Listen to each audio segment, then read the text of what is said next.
Thank you so much for joining us. My name is Julie Belair-Bach, and I'm the Vice President of Scholars Choice. Tonight's webinar is brought to you by Scholars Choice. We'd like to do a great shout out to Scott and Cindy Webster, the owners of Scholars Choice, for supporting us all as we come together as a community to celebrate education and to retool our pedagogy as we understand there'll be some changes moving forward. Hope everyone is well and safe. And we have come to, I was saying to someone the other day how I feel like I meet every Tuesday and Thursday night with a group of friends. And so thank you very much again for joining us. Tonight we have Megan Burgess-Whiting who's with us. Megan has been with us and is frozen with her eyes closed right now on our camera. As all of you know, we're at home. We're all just working out of our own homes. So we'll introduce Megan when she pops back in. So I come to you, I've been with Scholars Choice for 20 years, actually 21 years.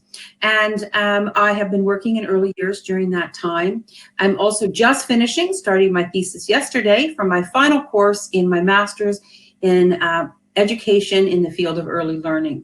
So it's a real passion for myself that you could see has grown from my work with Scholars Choice, who also shares that same passion as our vision is that all children will grow up to achieve their hopes and dreams, and we're here to support you. So while we wait for Meeks to join back on, I did want to mention to you that we've never really talked too much about it, but we do have stores all over Canada. And you know, we're a smaller business. We really would appreciate any of your support if you're looking for birthday gifts, or we have a great online business that you can chime into. We're actually launching a new website in the next few days, so that'll be exciting for you to check into. And I'll make sure I tell you on Thursday if that's happened. And because you know what it's like launching, you're always waiting for the last second. So we'll tell you more about that, but it's absolutely beautiful. We're so very proud of it. And in addition to that, you know, our stores are all doing curbside pickup. So hop online, check out our addresses. We really appreciate all of you, your time with us here, and we really appreciate your loyalty and patronage to us at Scholars Choice. So Laura, I'm not sure what happened to our dear friend Megan, but we are, so I'm going to tell you a little bit about Laura, and tonight's webinar is a little bit of a divergence for us. It's not something that we have kind of done before. So I want you to think about tonight as we embark upon our webinar tonight, and think about how with your own practice you might be able to implement this, both the children in your classes, your children at home, and as well as the parents that come to see you at the center. So Laura Melbrecht is a certified Family Sleep Institute child sleep consultant with Good Night Sleep Site. She is a mom of two amazing young boys, and actually Laura and I are relative neighbors, and we didn't know that till we started talking. We don't live but probably 5 minutes apart, north of London, Ontario. She's a very supportive husband, Nathan, who is equally engaged with her family. She has a background in psychology, as well as a graduate certificate in autism and behavioral science. Prior to starting her career with sleep consultants, she worked as an instructor, therapist, providing intensive behavioral intervention for children and youth with ASD. Laura loved sleep from the day one. Her parents remind her of when she was a child and she'd ask to go to bed at 6 p.m. When she was in elementary school. Through her university career, many of her friends still joked about how much Laura loved to sleep.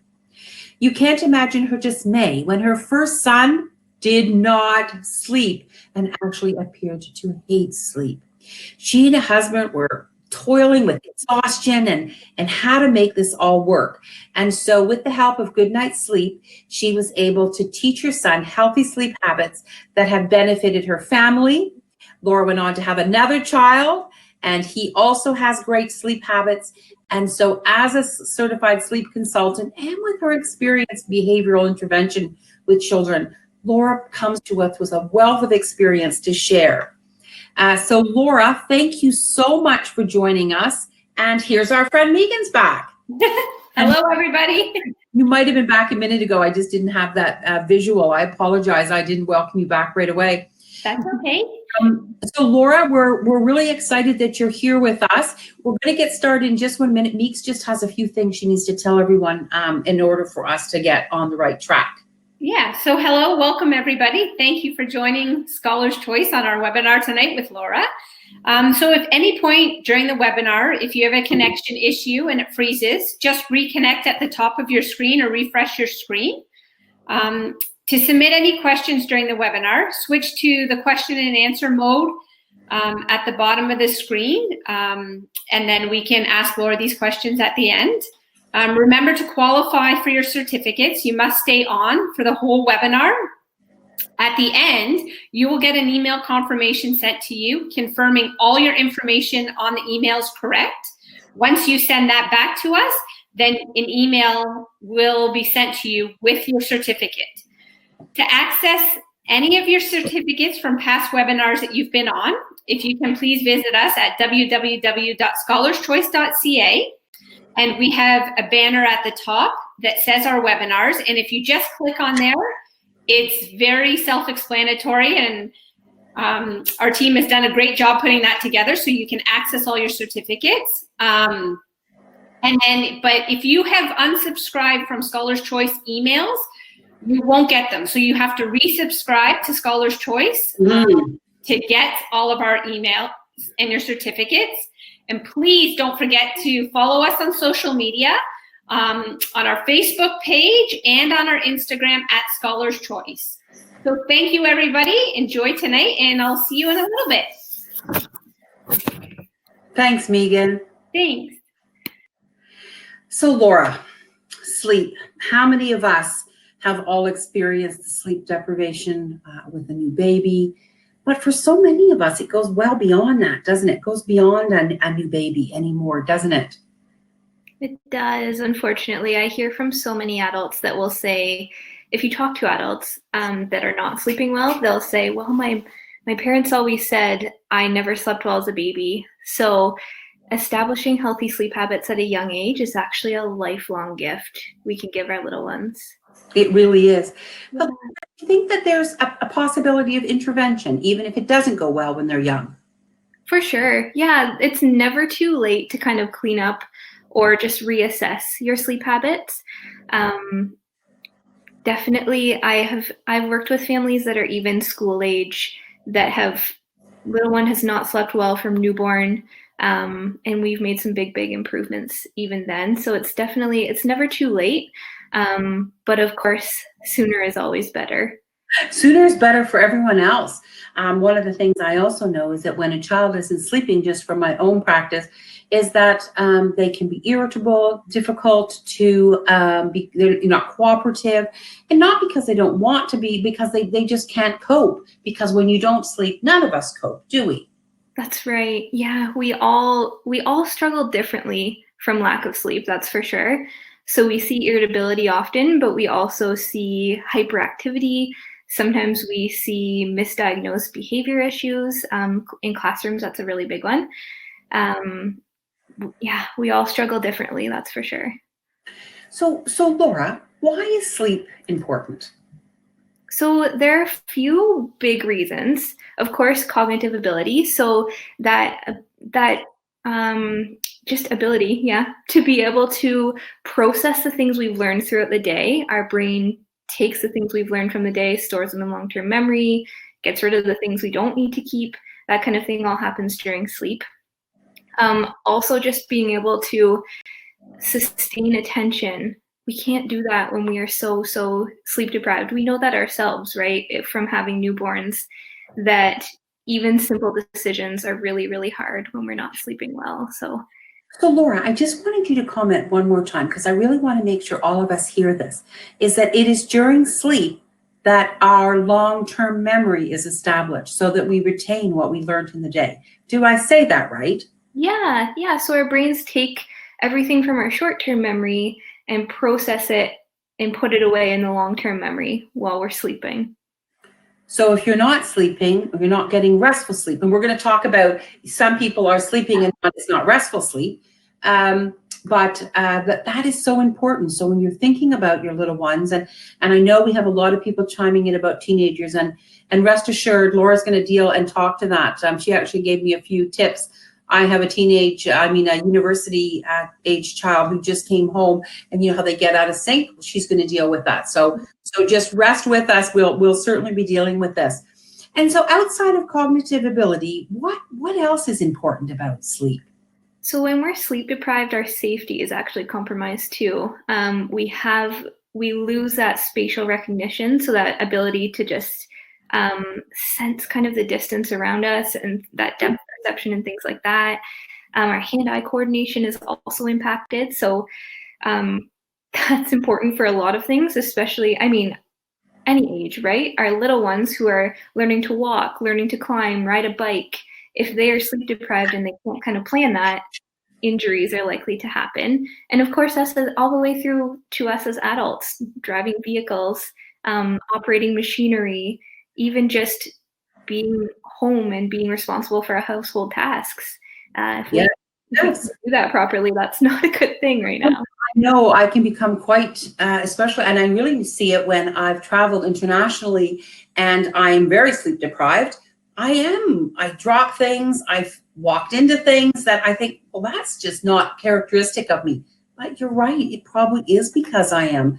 And so when I extrapolate that to children I'm with, and when I work with children, Laura, all too often I can see, and let's get through our 4 steps of why sleep is important. And then I can see some questions cropping up, and I know that you and I have been dialoguing, so we have lots to share. So why else is sleep important? So also mood, we touched on that quickly before. We know that children and adults all deal with it differently. So our mood is definitely impacted. And when our mood is impacted, it impacts our ability as adults to parent. Also just to react to the way our little ones are having a hard time coping with things, right? When they're not sleeping well, they're not coping well, and then we lose patience with them pretty easily. So, and when I'm deprived, I know that I react opposed to making purposeful thoughts on how I want to act in a certain circumstance, what my actions, what I want them to be versus reacting, and because I'm tired, it's much easier to do that. And so, to take time to breathe, to think, okay, what do I really want to be saying or acting like in this moment? And so, and then there's a little one who they're trying to learn how to deal with social emotional skills at the best of times. Are they reading cues? Are they looking at their classmates? Are they able to see that person's upset, that person's angry, that person's anxious? I've made that person look afraid. Are they even picking up those cues, Laura, or are they just like oblivious because they're so tired? Yeah,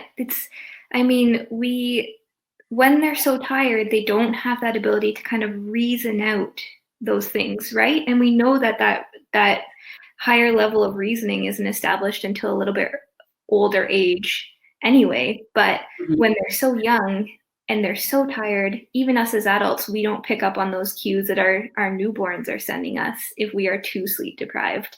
So same with our little ones, they just can't pick up on those social cues that they would if they were well rested. And I think it's so important what you just said, and let's circle back to that, is the cues that our children give us.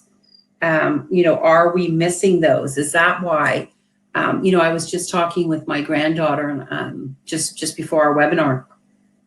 And, you could see the cues. She was pulling her ear. Now the really easy ones, rubbing the eyes and yawning. But you can see when you spend enough, you look for those cues day after day, you begin to see the pattern in a very young child. I had one child who would say to me, I'm hungry. And what I would hear is, I'm tired, because that's what she said. And it's interesting. It was my daughter, Lauren, who now my granddaughter, Poppy, can often say the same thing. So, if you look for those cues, you can see them in your children, but you have to be looking, don't you? You do. And you have to be well enough rested as a parent to pick up on them, because it's kind of like when we're so sleep deprived, it's kind of like you're looking at your phone and you're not looking at your child. You just completely miss it because you are almost zoned out. You're just not fully there. Mm-hmm. Exactly. It's hard. It's hard. And then what is the last one? The most vital, really the most vital of all. Yeah, especially right now. When we're sleep deprived, it impacts our immune system functioning. Yes. So our ability to fight off illness when we are tired is not the same as it is when we're well rested. So that's a big one right now, especially.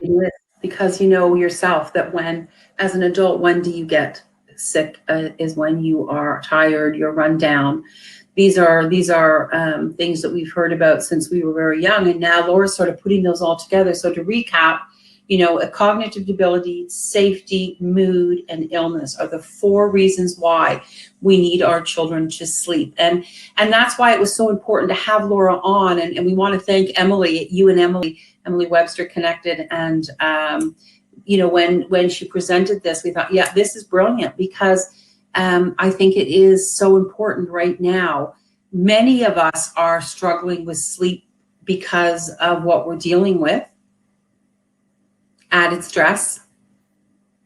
And many of us are dealing with situations that we don't normally deal with. We might have children home. We might be helping educate, you know, facilitate our children's education with their teachers.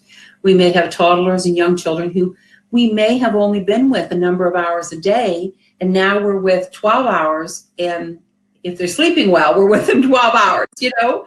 So, so Laura, I'm going to just launch a poll here, and I was just going to just to see who's with us tonight, so that we can, you and I can make sure that we're resonating with our audience this evening. We have a lot of educators that are here. Many of them could also be parents, but maybe we'll touch on, you know, dealing with nap times in centers and how to how we might cope with that as well. So just while everyone's working on the poll, so Laura, I would just I'm always too fast. They say I turn the poll off too quick.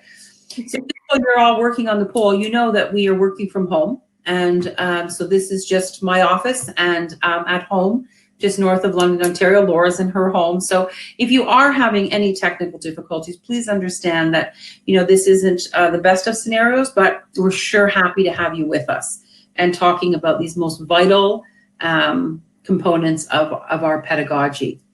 So Laura, as soon as our friends are done this poll, we're going to talk a little bit about how many hours children need to sleep.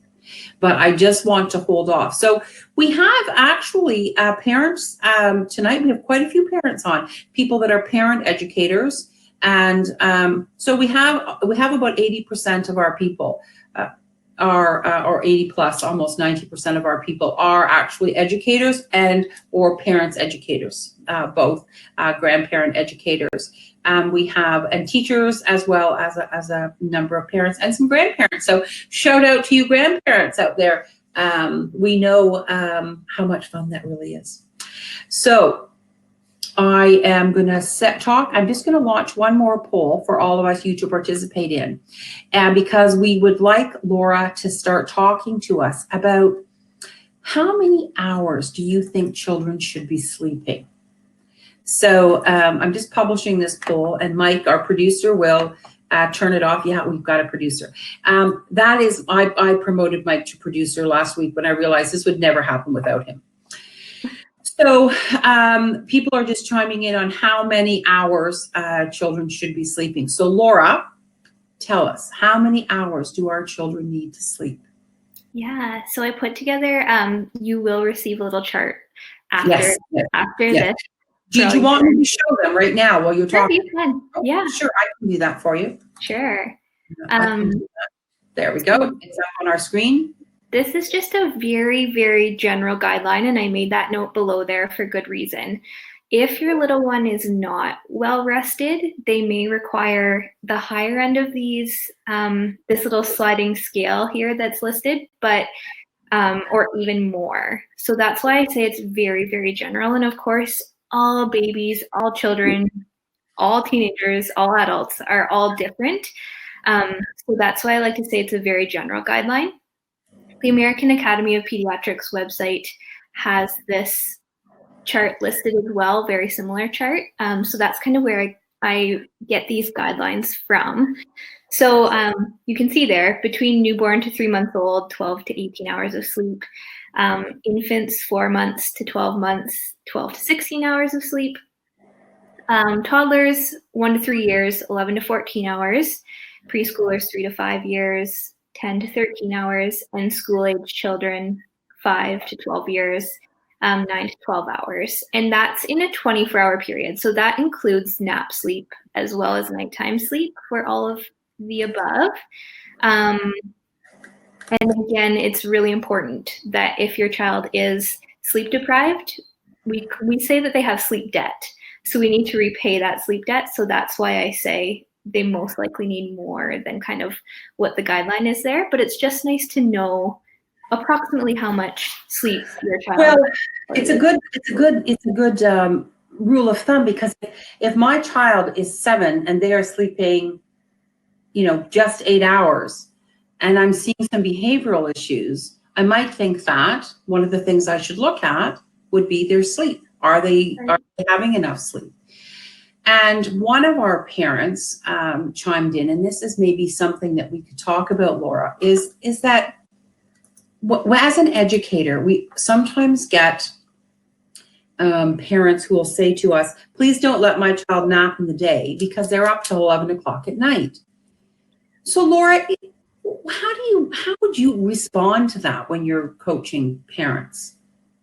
So oftentimes what happens when I see little ones that are up very, very late at night, or they say, when my little one naps, then they're taking forever to fall asleep at night. And oftentimes what's happening is parents are actually pushing bedtime too late. So their little one has become overtired, and they're taking a lot longer to settle, because our bodies, when we're overtired, our bodies naturally fight sleep. So our bodies are producing stress hormones instead of sleep hormones. And so we're naturally fighting that sleep. So it doesn't allow our little ones to settle. So that's why we see them take longer and longer to go to sleep. So if a parent is saying, you know what, I don't want my little one to nap because they're taking too long to fall asleep at night, it might be a good suggestion to say, try an earlier bedtime, but don't try it for one night. Give it a good couple of weeks and see what happens. Let them repay some of that sleep debt that might be going on. Very good advice. I know. So I think that, what's going to be really helpful too is from this webinar is our educators and teachers talking to parents about what is necessary for sleep, because I'm not sure all of us know it, but I'm telling you, working with them, you sure know those children that do require the sleep, and those children who really need a nap. And when you're working with them and you're trying to keep a child awake who needs to sleep because they've been up till 11 o'clock the night before, we're both sort of battling both ends of that spectrum as educators. No, you can't nap, but then they get so overtired they're up till 11, so it's really hard. And then if they're up till 11, how do we keep them awake the next day? It's a big challenge. But Laura, let's get down to talking about how do we work with children to get them to sleep? Yeah, so I have a few tools that are always big, life-changing things, really, that it's not as though you need to do a lot in terms of your response to your child or implementing any sort of sleep training method, but these are great tools just to have in your toolkit as educators, as parents, as grandparents, just to kind of be able to adjust little things here and there and make a really big difference in our little one's sleep. So the first one that I always talk about is sleep environment. Being able to look at their sleep space, their bedroom, and knowing that it is conducive to sleep. So a good way to think of, and this is for lack of better explanation, maybe all you creative minds here tonight can help me with this, but I always say a good way to remember it is that we want our bedrooms to be dark and cave-like. I know it could be a better explanation. I'm sure somebody has a great solution for me. But so the darkness encourages our bodies to produce melatonin, which is that natural sleep hormone. So the darker, the better. And I know that this sounds extreme, but so dark you can't see your hand in front of your face in the sleep space is really ideal. That will really encourage those little bodies and our own to produce that melatonin, that natural sleep hormone, and settle off to sleep a lot more easily. It will also help if there are night wakings or early morning wakings or naps are really short, to improve all of those things as well. Okay, that's really good advice. So our environment needs to be dark. The human body responds to lack of sunlight or lack of light. And then think about, a child who has been exposed to blue light just before bed, perhaps watching television. A lot of families sort of do a calm down at night. Let's just watch a TV show, but it's not really helpful, is it, Laura? That's right. That calm down is great. I like to see, especially for children, 2 hours without screens before bed. Lots of parents like to include screens in their soothing routine, but that will actually stop that melatonin production. It will interrupt our sleep hormone production and make it a lot harder to settle to sleep, and then a lot harder to stay asleep throughout the night as well. So we really want to avoid those screens close to bedtime. Another note on sleep environment too is that we want it to be nice and cool, and the cooler the better. That's another thing that encourages our bodies to produce that sleep hormone as well. So just a general guideline in terms of temperature is anywhere between about 20 and 22 degrees. 22 is on the high side. Definitely lower is okay. We live in an older farmhouse, and the bedrooms for our boys have not been renovated yet, and they get pretty chilly in the winter months. And they are more than okay. We know that we use our common sense. We layer them up a little bit more on those cool nights, and we just make sure, in the summertime, we also don't have air conditioning. So in the summertime, we dress them a lot lighter. So I think that's a great tip. So what about opening windows? Does that seem to have any ill effect on children's sleeping routines? Not really. As long as it's still going to be dark, I love blackout curtains, making it super, super dark in the room. An easy, quick solution. I know that a lot of us are stuck at home. We can't go out shopping. And if you're trying to make your child's room super dark, it's not pretty. But garbage bags and painter's tape keep the room nice and dark. Okay. In terms of windows open, it would more be a sound concern for me, because another thing that makes a sleep environment ideal is nice and quiet. So I encourage the use of a white noise machine, one that runs continuously through naps as well as nighttime sleep. They work wonders for us as adults. They work wonders for newborns too.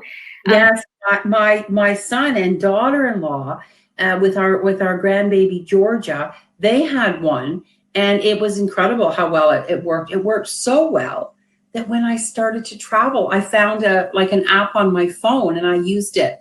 Yeah. And goodness, it blocked out all of that hotel noise, and I was much better at sleeping.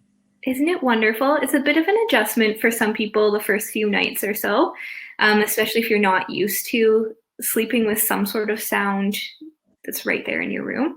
But it makes a world of difference for sure.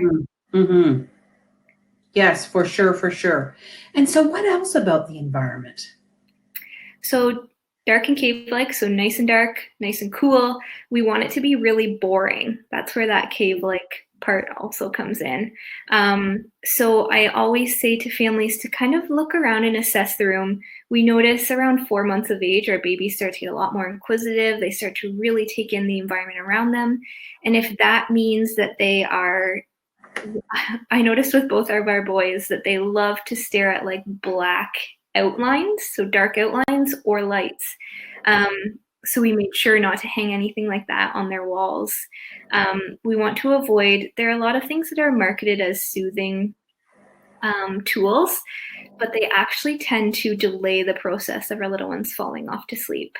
So what we see happen is that, yes, it's calming them, but then they miss that ideal opportunity to fall off to sleep before becoming overtired. So the less you can have in there, the more plain it can be in terms of for sleeping, the better for sure. We'll talk more though about quiet time and naps and things like that later. That's a different situation, especially for our toddlers and our older children. So some of the people have chimed in on the chat that they have children that are afraid of the dark, would be so upset if the lights were turned out. They require to have a nightlight. How do you deal with those situations, Laura? Great questions. So when our little ones are afraid of the dark, we can use a nightlight for sure. But I always recommend we avoid any of those cool tones. We want to use a warm tone. So I always, with the families I work with, I always say use just a 4-watt bulb in your nightlight and pick one that is red or orange, ideally. Oh, nice idea. Great idea. Yeah, and also salt lamp. A lot of families that I've worked with have had really great success with a salt lamp because, again, it has that orange glow. It's nice and dim, but it provides the child a bit of security knowing that, okay, it's not, I can see around my room. I know that I'm fine. But it's still not interrupting that melatonin production. Well, I hope that Cassandra, that gave you some ideas. I know that Cassandra had chimed in that she has a child who doesn't want it dark. That's beautiful. What about music? Some children, I know the white noise is one, but what about soft music? Does that fit into the white noise? So I always avoid, I always say plain white noise. Of course, there are exceptions to this. There are ages where it's more, acceptable. But when they're young, especially, and when we're kind of establishing healthy sleep habits, we want to use just plain white noise. Yes. The reason for that is that changes in tones will kind of, the babies end up, they kind of towards that. Like hear the difference and that's right. Yeah, they just cue towards it kind of. So it's not even that they fully wake up. It's just that their little bodies hear it and then they stay in a lighter state of sleep just to kind of keep track of what's going on. Mm-hmm. Yeah. Yes. Well, that's great. Thank you so much. So the orange or red light for those of you, and a 4-watt bulb, that's not very big. Super dull. Yeah, super dull. Super dull. Blackout curtains, if possible. Dark. I also live in the country, so it's not hard to get dark, like not be able to see your hand in front of your face. But when the moon is really big, it can be more of a challenge because it can be quite bright out. And then, we talked about dark, we talked about cool too. So don't be afraid to turn that heat down. I'm not going to share this at all with my husband because he thinks 65 is the right temperature for this. So we won't be sharing that with him, that cool is good. We'll be waking up to 62 or something. But those are great tips. So if anyone has any other questions was there anything else about the sleep environment that we should talk? And then, so we started to talk about the routines and we got back to the sleep environment. So sorry about that, Laura. That's okay. One other thing while I'm on the topic of routines, actually, Julie, is that newborn to about 3 months old is a little bit different than everything I just went over in terms of ideal sleep. Yeah. Because when our little ones are newborn, they have that day and night confusion. We have all those extra stressors and extra things. We're getting to know this new little person. So much else is going on, right? So you don't need to stress so much about making sure that they are sleeping in a crib or that they're sleeping in a dark place or that all those things that we want to work towards around 3 months to 4 months old. In the beginning, I always say to parents, and moms don't love this one, but when you do those nighttime feeds, try your best to keep your phones off. Don't be scrolling through your phone when you're doing those nighttime feeds. Because again, that blue light, it interrupts their sleep, but it also interrupts our sleep. And when we have newborns, we're already not sleeping well. So when we're finished that feed, it takes us even longer to settle off to sleep because we've had that blue light exposure from our phones while we're feeding our little ones. That's great advice.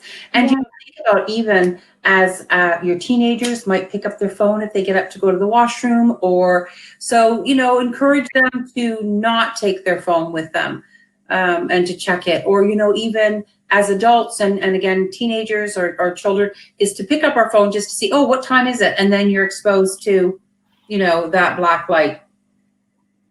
Exactly. So just when you're trying to kind of get rid of that day-night confusion, you're trying to encourage them to be more alert during the day and less alert at night. You just want to think about those key things. So in the nighttime, just dim lighting during the day. You can keep your house busy, keep your house bright, and don't stress about making it dark for sleep during the day when they're so little. Great feedback. Now let's talk a little bit more about routines. And we had said, 2 hours. You need 2 hours before bed to not be watching screens. What should we do during those 2 hours?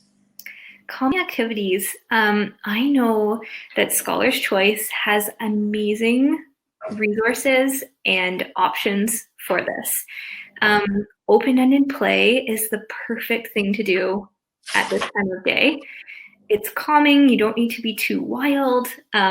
It's just being creative but calm during that time of day. So open-ended play is great. Winding down. We do this thing with our boys. It's called high-low buffalo. So we talk about the best part of our day, a low or a not so nice part that we had, and then a buffalo is something interesting or unique about the day. I love it. High-low buffalo. Yeah, it's just a really great way to connect and to hear their day through their point of view. Mm-hmm, mm-hmm. And I could see that as an educator, even if I was working with a child and trying to put them down for a nap and they were struggling, I could have that bonding moment where I said to them, do you want to do a high-low buffalo with me? And we could say what was great about the morning. If there was anything that they were, perhaps that's why they're not settling, they could share with you. Well, I that didn't go well, or I wasn't happy. And you can get the emotions out, and then you can say, and tell me, and tell me what was really different and special about this morning. And that's really cute. I love it. I'm going to try that for sure. Yeah, it's really fun. And just, it's a nice time too, to kind of, with some families, I say, put the house to bed. So start to quiet down your voices, start to quiet down things that are happening in the house, slow down. Us as adults can slow down our bodies, and our children mirror that, right? So they start to slow down, they start to quiet down. Some families have to go to the extreme of dimming the lights, of turning off the music, of turning off that extra noise to really cue their children it's time to calm down and to help their bodies calm. So that put the house to bed during those last couple of hours is a really helpful tool as well. And what about calming music during that time too? Also great. Yeah, that is good. Good. Yes. Yes. And then as we move closer to bedtime, I like to say to families to establish a soothing routine. Okay. So that routine should be about 30 minutes at the most. 20 to 30 minutes is a great little piece of time there to give you enough time to be calming down, soothing, without taking so long that it's prolonged and our children don't know approximately how long it's going to last or what they can expect. Or one more. Yeah, so we want to establish a predictable routine. I always say closed-ended elements of the routine are best. So, for example, at our house, we head upstairs, go to the bathroom, brush our teeth, do all the bathroom things, move into the bedroom, and that's where we read 2 stories. We do our hugs and kisses. Sometimes we do high-low buffalo in there. Sometimes we don't. And then we're out of the room as mom and dad, and that's that. With younger ones, routines can be a lot less involved. So it might just be a simple head to the bedroom, diaper change, put a sleep sack on if that's what you do, hugs and kisses and lay them down. And then as they get a bit older, I like to add a couple of elements, whether that's a soothing song that you always sing or a book that you read, or they can choose a book. But it's nice to be able to, for our children to know exactly what's happening, the order that it's happening in, and the last step before we lay them down in their beds. Our children thrive off of predictability and consistency, as we know. So those routines, that predictability, that knowing what's coming next takes away a lot of the anxiety during our bedtimes. With toddlers, we know that they love to be in control, toddlers and up. So giving them options and choice, but still not giving them control is amazing. So saying, hey, which book do you want to read? Here are 2, which one? Or go to the shelf as they get a bit older, you pick. Or which song, or which stuffed animal are you taking to bed? Depending on the age and the appropriateness of that, of course, we can kind of play around with it a bit. And I always say when you're establishing a routine, we want to be really rigid. We want it to be very much the same. And then as they get a little bit older and they get used to that routine, they've accepted it, we can kind of give that choice or make those little changes without it upsetting the routine. But again, we want it to be predictable for them. Mm-hmm. And I think the same thing. So some of the challenges that many of us as educators have challenged is that our nurseries are very bright, because we have to be able to see the children for their safety. We have to be able to check them. And so that's a bit of a challenge for us. Not a bit of a challenge. I mean, it is what it is. So how might we use these routines at a center? Like, how might we work those into nap time at a center? Yeah, so at the center, I always say to families too, don't stress that the center is bright and sunny. Our children are really, really great at, differentiating what is expected of them in one location when it comes to sleep and what is expected of them in another location, and with other adults, and with different variations and different variables. That being said, though, with those soothing routines, as soon as we start into those soothing routines, if it's effective, your little one's body will start to calm and will start to produce that melatonin before you've even placed them in their sleeping space. So in centers, that's a great tool, because you can implement that soothing routine with a whole group, even if you had a group of children, as long as you do the same order, the same routine before sleep all the time. Mm-hmm. You don't need to stress so much about all the tiny elements of the ideal sleep environment. That soothing routine will be a great cue to them. Sleep is coming. It's time to wind down. You know what's expected of you, and it will really be effective still. That's great. So really thinking about being calm, and I think one of the things that we can do as educators is to calm ourselves. I really liked that tip. I need to be very cognizant. Is my voice quiet? Are my movements simple? Am I not rushing and bustling around? Am I not talking to the other educator in a loud voice? Do I have, lots of us use a soothing music there, like, my gosh, I want to fall asleep. The music is so soothing. And that we really calm ourselves in order to facilitate that in the children. That's a great tip, Laura, that we can all just think about that. And so, you have to go back to your partners if they weren't on the webinar tonight and share with them. And I love that, just also speaking quietly. So, so we've talked about sleep environments, we talked about routines, we talked about naps and quiet time. So I love how you put quiet time there, because sometimes we have children who don't want nap time. That's right. So I always tell families that's a really great tool to have in your toolkit, is those naps and quiet time. Because when our children are well rested throughout the day, they sleep a lot better at night.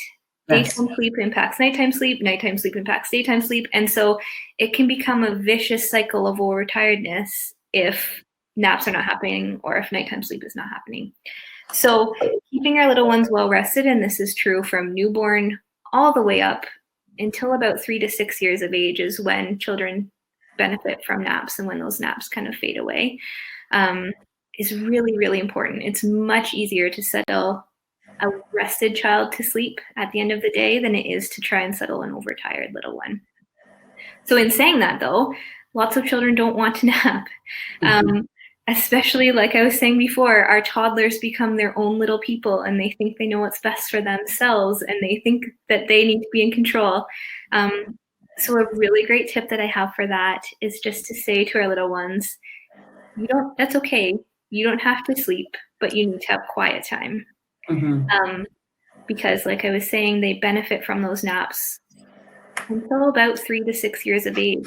It differs for every child. So saying to them, and really hang on to that quiet time, just saying to them, here's a couple of activities. And like I was saying before, Scholar's Choice has the greatest activities that are just open-ended little play things We want to keep in mind we don't want to send them in their room for quiet time with markers or crayons or paint. Something that they're going to express themselves with, maybe a little more You're than talking to the right people, a group of people who know not to do that, I'll tell you. But just keeping in mind quiet activities. So things that are going to promote them to sit quietly, whether they sit on the floor and play, that's okay. It's still time away from the household and the hustle and bustle and everything that's going on in our day. Just to have time for themselves is still restorative, still a lot more restorative than it would be to continue on with their day, right? So definitely quiet time is a great option. Usually around 2 years of age is when we start to kind of have to use that language of you don't have to sleep, but you need to rest, or you don't have to sleep, but you need to have quiet time. And oftentimes when we take off that pressure or we say you don't have to do it, they decide to sleep anyways. Yes. That's just the age. It is so true. So true. So we have some people that are on our call that have older children, either preteens or teens, and they are having some challenges with sleep. Do you have any tips for them that they might be able to employ? I do. The preteen and teen age is definitely a challenge for so many reasons. And now we've added this extra level, right? There's a whole pandemic going on and their lives have completely changed and they're not allowed to see their friends. And there's so many extra variables happening that teenage life is hard on its own. Tween life is hard on its own. And then now we've added this extra element in here. So there are lots and lots of resources and lots of things I could talk about. This could be a full day topic on its own. Yeah. But establishing a routine with them too, they're going to think it sounds silly because teenagers think all of our suggestions are silly, but establishing a calming routine with them as well, teaching them the benefits of not having screens close to bedtime or close to when we should be winding down. We know that teenage hormones are different than children's and adults, and they require a lot more sleep, but it happens later in the night and earlier into the mornings, and that's okay. But allowing them to get that sleep is so important. So we can even encourage things that are like mindful activities, journaling. Oh, I love that. Yeah, just taking a few minutes to dump those thoughts somewhere else helps clear the brain before sleep. And another one that it makes a world of difference is getting that natural light exposure in the early morning hours. I know, Julie, we talked about this before. Yes. That was the advice. That was the advice that I got for my son, and I have shared it with him. And so we've had some days where he'll come down. I'll say, you just, whatever time you've got to get outside within the first 20 minutes. And so it's great. He takes the dogs out to the washroom with him. And so he gets out. I didn't tell you, he came home from university with a puppy. So, yeah. And so, and it's just a lovely, lovely little dog. But now say, I think you need to do that, not me. So it's perfect. Gets outside at least. So it was a great tip from Laura that's really helped us. And we're talking a lot because of our conversations, Laura, about sleep and how important it is for our lifelong health and happiness to have a well-established sleep patterns. Especially when you think about children and that cognitive development. But Laura, someone just popped up a question is, what about snacks going to bed? How do you feel about those, part of this routine, bedtime routine? So you know what? I'm great with snacks before bed within reason. We want things that are kind of those, like a banana before bed, yogurt and granola before bed are two of my favorite suggestions for snacks. Oh, brilliant. We like to keep, in general, I like to keep food at least an hour away from sleep, especially something that's like a full meal. The reason for that is that when we are trying to wind down, but then we've also eaten something, we're giving our bodies two separate messages, right? So we're saying to our bodies, ramp up and digest, but I also need to settle and sleep. So it gives our bodies two conflicting messages, and then that's when we have a hard time settling. But things like bananas, yogurt, and granola are two really great things that are kind of safe before sleeping that will kind of be lighter and not disrupt sleep too much. Excellent, excellent.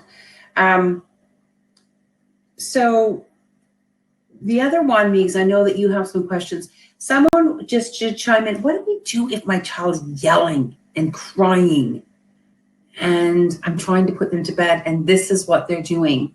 We hear stories of parents holding the door shut because, Meeks, you had a great tip for this. But she shared it with me and I used it. It was great. But how do you handle that? So we need to have a look at our wind down routine and make sure, oftentimes when I see that, we are a little bit too rushed with the routine. Our little ones are overtired. There are lots of things that are sometimes going on that can be so many layers of issues happening there. But a consistent response, when our little ones know what to expect from us, they know how they should act, right? So if they're yelling and screaming, but every single time we say, nope, it's time to go to bed, I'll see you in the morning, then they know that's what they're going to expect from us. But if we are, tonight, you know what, I will give you that extra hug, I will give you that extra glass of water because we're feeling guilty or the day was busy, or what if they are actually thirsty? That's when we start to see a lot more battles happening. So really important that we respond consistently. And that's where sleep training methods can kind of come in, because it gives us a consistent way in our minds to say, okay, this is how I'm responding always. Well, it has been phenomenal, the information. And just so that you know that all of you are on tonight will receive the 4 why sleep is important. You'll receive the age requirements, and then you'll receive the sleep environment, routine, and nap time. Also, you need to know that Laura's information's on there, and you can reach out to her and talk with her more, because there is more to getting this done in than 45 minutes. But having said that, this is a really great start for a lot of us. And I think that I often wonder if sleep is not more of a test of parents than it is of the child's ability, our ability to stick with it. And you were saying it's about 2 weeks to get to a routine? Yeah, it's nice to set 2 weeks aside and really, really hunker down and work on the whole picture. Some families, it happens a lot quicker for them, but that consistency across the board is really what is going to make the big difference in it all. Well, thank you so much. I feel calmer for having listened to you, and I've learned some things about myself that I think I'm a little guilty of this. A little guilty of a tablet before bed, thinking Pinterest can't keep me awake. It's just so fun. So, keeping those out of the room, I think, is really, a great, it's not that I don't know, but it's so good that you're reinforcing that, and that sleep is a lifetime training. It's not just for young children. We need to revisit, all of us need to, and I'm probably the queen of sleep deprivation. So, I can, I've certainly benefited personally myself. And I think a lot of us who work with children have benefited. I think there's some great tips for us in centers, and also for us who are working with parents to help them say, here are some tips, and you could just go through sleep environment, routine, naps and quiet time. You could, just coach parents through that, and then refer them also, if it's getting out of their feeling of comfort zone, dealing with it, to seek help. Yeah. So Meeks, thank you so much for chiming back in. I just wanted to remind everyone that you need to stay to the end of the webinar in order to receive your certificate. And just before Megan does do our Q&A, thank you again for joining us at Scholar's Choice. We wanted to thank you so much for investing in your family, in the children that you work with, in the families that you work with. This is your own time, and some of you it's earlier and it's really dinner time. Some of you it's in the middle of bedtime. I apologize that that's the time it is. Some of you it's later, and it's like 10 o'clock. When we have our guests from the UK with us, it's like 2 o'clock in the morning by the time. So we want to send big love to all of you. Any of you, need to jump off here, because we do sort of say that we'll be done within the hour. But anyways, and please visit us at Scholar's Choice. we're a Canadian company. We appreciate your business just like everyone else. We're all struggling right now. Call our stores, visit us online, and we do curbside pickup. And we really do have a lot of great products, that support what Laura's talking about tonight. And if you call into the store, we'll be talking to the managers about how to coach you as well. So, Meegs, what's our Q&A for today? Thank you so much, Laura. It's the question and answers are just exploding right now. There's so much. So I'm going to just go through, and I've picked a couple that lots of people have been asking. So one of the big ones is we can't get our child to sleep unless we go to sleep with them in the same bed, and then it's transferring our child then to their bed and they wake up. How do we handle this, and how do you feel about us going to sleep with our children? Of course. So something I actually forgot to mention at the very start of this all, if something is working for you, I never want parents to feel like, oh, should I mention this? How does she feel about this? If it's working for you, then I want you to continue doing it. If something I suggested today was like, oh, we don't do that, but everything's great with our sleep, don't do the things I'm suggesting. Don't change what's not broken, right? So in saying that, you can absolutely go to sleep with your little one, but I want you to remember that how your little one falls asleep at the beginning of the night are the conditions they need to return to sleep during the night. So that's true for about 4 months of age all the way up, right? If you fall asleep on the couch and your partner's there and the TV's on, and then he decides he's going to go upstairs to bed and he turns off the TV and turns off the lights, and then you wake up and you're like, where am I?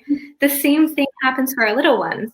So if they fall asleep in our bed and we move them to their own bed once they're asleep, and they wake up, we can expect them to be really upset and we can expect them to need us, right?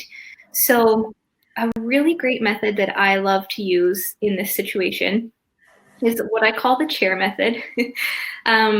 Or some people refer to it as the Sleep Lady Shuffle, but you, I know. But you place a chair beside their bed. You can have a conversation with them if they're old enough to kind of have that conversation and tell them what's going on. You'll stay there until they fall asleep, but then you need to leave the room. And then every few nights, you move the chair a little bit further out of the room. If they wake in the middle of the night, you return to that spot in the chair until they fall asleep, and you sneak back out again, with the goal that you're slowly fading yourself from the situation. I love that. Yeah, it's a great way to brilliant. That Sleep Lady Shuffle. I'm going to write that down. Lady Shuffle. It's just a great way to support that connection, but also fade your presence in kind of a more gentle way. Hmm. Wow, it's interesting. Really good, huh? Yeah. Yeah. So another one that lots of people are asking are, how long should our infant, toddler, and preschoolers sleep during the day? Like, what's the time frame that you recommend for them to sleep throughout the day? So that really varies depending on the age. A quick overview though. So 4 months to 6 to 8 months, they need 2 big naps, so an hour and a half to 2 hours each, and then a little cat nap at the end of the day before dinner. Around 6 to 8 months, we lose that cat nap. Then when we move 6 months, 8 months, all the way up until 15 to 18 months, our little ones are on a 2 nap a day schedule. So an hour and a half to 2 hours per nap all day. And then between 15 to 18 months, they move to just 1 nap a day. And again, that's about an hour and a half to 2 hours. Some children need a little bit longer, and that's okay. We just adjust bedtime based on kind of how they nap during the day and where that nap fell. And then between 3 and 6 years is when, like I was saying earlier, they tend to drop that nap, but it's different for every child. Some children drop them a little bit earlier, but I always push to keep that nap, or at least that quiet time, as long as you possibly can. Okay. Wow, that's great. Thank you. Sorry, that's a long-winded answer. No, it's brilliant. That's very good. So at nursery, we have a lot of teachers asking, is it okay and should we rub children's backs for them to fall asleep? So I completely understand that at nursery, requirements are a lot different, standards are a lot different. You know, there are things we can and can't do. Of course, we can't encourage independent sleep if it means they're going to be crying and crying. I know that there are rules and regulations around that. So again, like I was saying earlier, children will differentiate what is expected of them with the adults they're with during the day at school versus at home at night with their parents. If a parent is saying, you know what, they're fully capable of falling asleep on their own, you don't need to rub their back, have that conversation with them. I always encourage both parents and educators to really have that open, honest conversation around sleep. So what is it that they require to be able to sleep? What does your routine look like? You know, whatever you can do to support families at home and whatever families can do to be open and honest with educators is majorly beneficial to our little one's sleep. Mm-hmm. Mm-hmm. Yeah, sure. Because it's just at the end, it's just going to help that child, right? It's going to make it easier for them. Exactly. So would you say, Laura, the same goes for if you have an infant in nursery and you rock them to sleep and then place them in the crib? Would that be okay? Or is it better to put them in their crib awake and not rock them to sleep and then place them in? Yeah, so I mean, if it's that the infant is disturbing all of the other infants in the room and, you know, they're crying and it just means that they're going to get the sleep they need and that's what you have to do in that situation, but you're laying them down to sleep independently, that's amazing. But if they are capable of falling asleep independently and you can just place them down, that benefits you. It gives you more time during your day to attend to the other children and do what you need to do around the classroom, but it's also going to benefit their sleep habits as well, right? Right. Okay. Perfect. Thanks. So I'm just going to end on one last question here. So a lot of people are saying their children are having a hard time sleeping with everything that's going on. They were good sleepers and now they're having a hard time. So some of them are saying that their children are older, so they're going to bed much later. They're sleeping throughout the day. And other ones are saying that their children go to bed at their normal time, but they're waking up throughout the night. They're scared. And how can we deal with that? Yeah, so we have to really work to establish a new normal. Children benefit so much, like I was saying earlier, they benefit so much from routine. So even if you have a loose, it's not as though you need to schedule every minute of the day. It's not as though they have to, you know, like you have this complex thing that they need to work through all day, but just a rough, every day we wake up, we eat our breakfast, and then we go outside and we play. And then we come inside for snack and it's free playtime or whatever it is that works for your family. Everybody's in a different situation, but right now, more than ever, our children really need that predictability and that new normal. So if we can work with them on that and also just open, honest communication as much as you can throughout the day. I had no idea our little guy just the other day, he had a huge meltdown at bedtime and I couldn't figure out what it was. And then when we finally chatted about it, he was upset that we forgot his vitamins and he's worried about getting sick. And I had no idea that he was worried at all about what's going on. We haven't been 5.5, but they pick up on so much more than we even realize. That's such a good point, Laura. And he stretched it so far. I missed my vitamins one time and now I'm going to get sick, right? So just having that open, honest communication throughout the day as often as you can. I know we're all busy and our lives are all so much different, but the more we can create that new normal for them, the better they're going to do with the whole situation. Wow. Well, thank you. Thank you. Well, Laura, it was a fabulous night. I was just looking at some of the chats. Thank you so much for the information. Very valuable. People just loved what you had to share.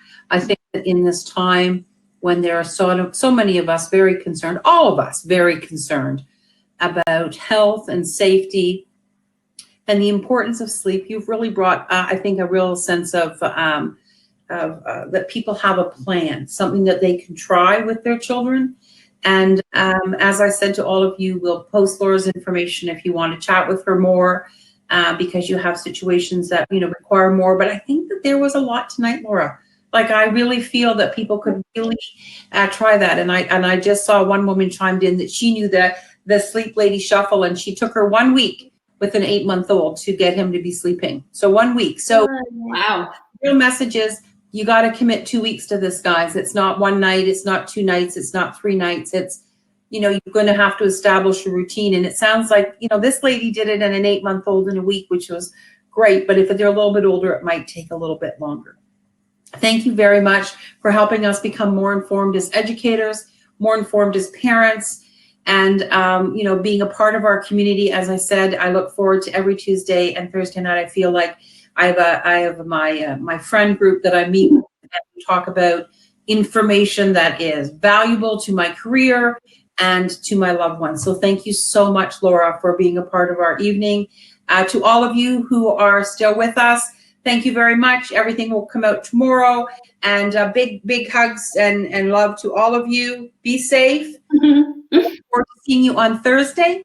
Kathy Chell is joining us again from Learn Well, and she's going to be talking to us about our little ones' emotions, how to deal with our little ones' emotions, and how best to relate to them with their emotions. So I think it's going to be amazing for those of us as educators. It's going to be right up our alley. And Laura, you should join us because it's really going to help with your little ones too. Thanks again, everyone. Good night. Be safe. Thank you. Bye-bye. Thank you.